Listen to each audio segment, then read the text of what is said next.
Are you ready to hear from Team Rolling Stones? Please welcome to the stage, keep it going for Carmen Lynch!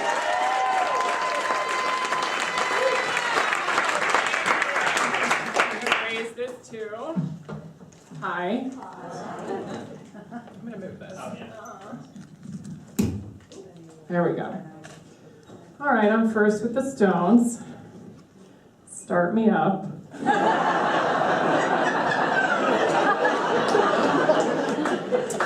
When my doctor told me I had a polyp in my colon and that he'd have to check it for cancer, it really scared me. But worse than that, the Beatles were playing in the background.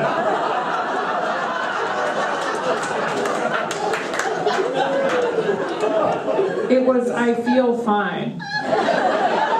And I didn't feel fine. And I haven't felt fine about that band since. Thanks to the Beatles, I grew up thinking all submarines were yellow. They're not. My childhood friend was Angie, and she was really fun. Of course, because Angie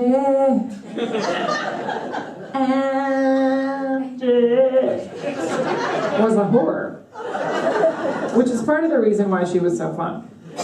But my cousin Michelle also lived nearby, but never came out with us. But of course, Michelle, boring as hell. It sucks it right now that Mick Jagger is not touring, mostly because I bought really expensive tickets for July and I was really excited to go. And secondly, because his heart is in trouble.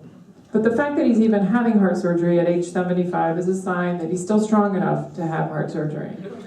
John Lennon couldn't even survive a simple assassination.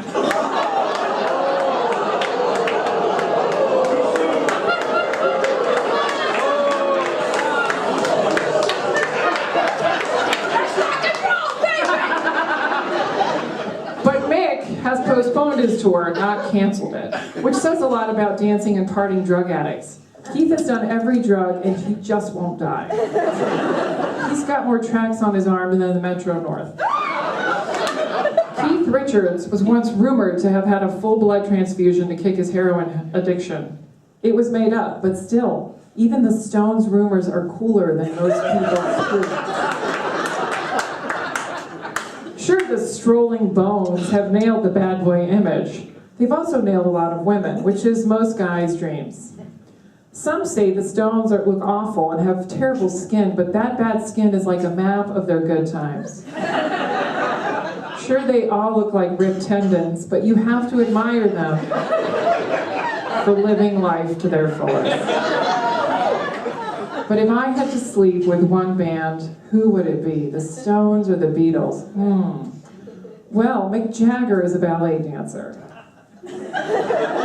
And Keith Richards sleeps with his guitar. That already makes up for a very interesting evening.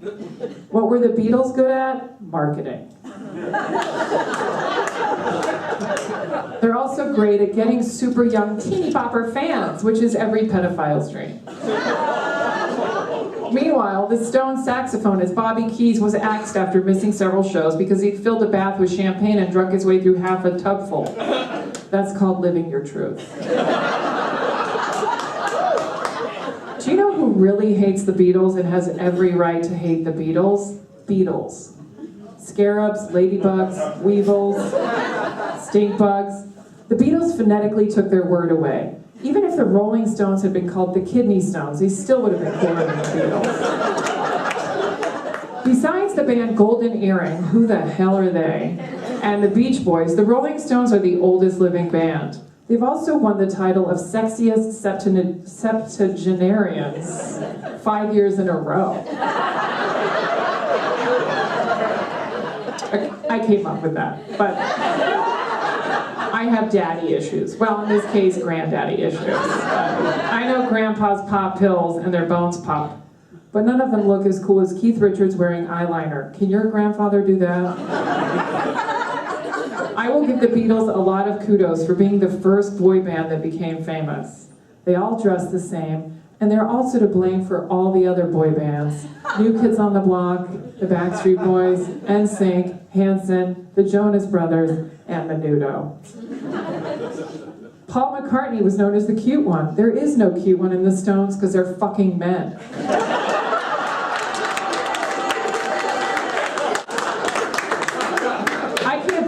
4 hotter, half-dead ex-addict mullets than the Rolling Stones. Can you picture 4 sexy bowl cuts? I don't think so. Mullets are business in the front, party in the back. That's why you still see mullets in the Midwest. People are keeping the Stones alive. People don't really have bowl cuts anymore unless you're Oasis. Sure, Beatlemania was huge, but it's also an insect epidemic in your tomato plants. The Rolling Stones inspired a really cool magazine. The Beatles inspired the Charles Manson murders.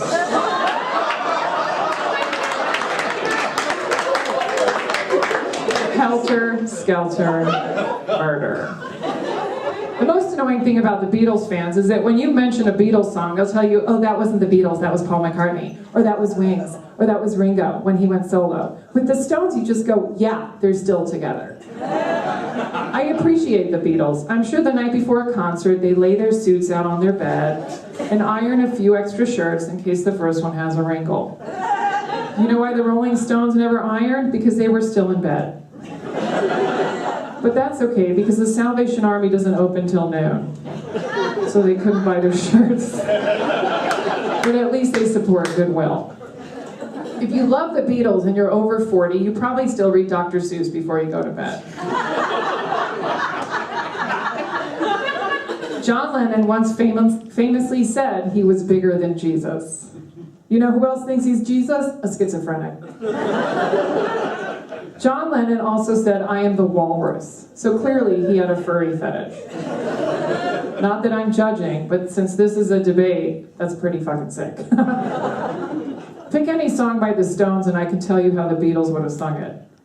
I can't get no satisfaction,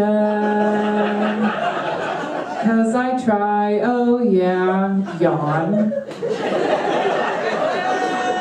Mick Jagger is a family man. He has 8 kids. The youngest is 2.5. He also has 5 grandkids and 1 great-grandchild. And he's still dancing, except for this week. Does your great-grandfather freebase heroin with the mamas and the papas and then jump into bed with David Bowie? I mean, that's hard to beat. The Beatles stopped having kids in their 50s. Why? Because half of them are dead. But the ones that are still alive, what are you afraid of? Autism? Have another child. Can't handle a music career and a family with special needs? Selfish. Yeah, Paul got knighted first, and yeah, he got inducted by the Hall of Fame first, but that's because the Stones were busy touring. What was Paul McCartney doing in the meantime? He was on James Corden's Carpool Karaoke. That's cute and generic. Sounds like he's still working on marketing. Wow, you got that really serious about that one. Jimmy Fallon had Rolling Stones Week on The Tonight Show, and the Stones weren't even there. Why? Because they were touring. Well, Mick did a cameo, but when you're that famous, you only have time for a cameo on your own week. Another reason why the Stones are better? Because they're still together. It even rhymes. The Beatles would have loved that. What broke the Beatles up? The main reasons why bands break up are money, the lead wants to go solo, and creative differences. For the Beatles, somebody was in love and he listened to his weighty. Yoko Ono was blamed for driving a wedge between John and Paul. The Rolling Stones wouldn't let a woman break them up, mostly because she still passed out.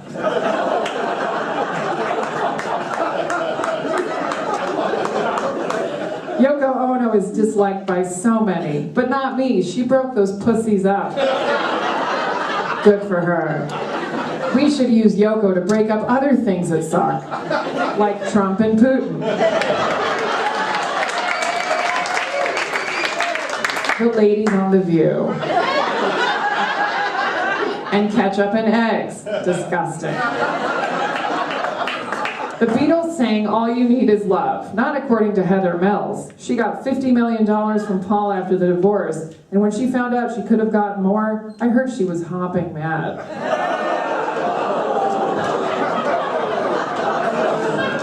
If the Stones versus Beatles were rock, paper, scissors, Stones beat Beatles.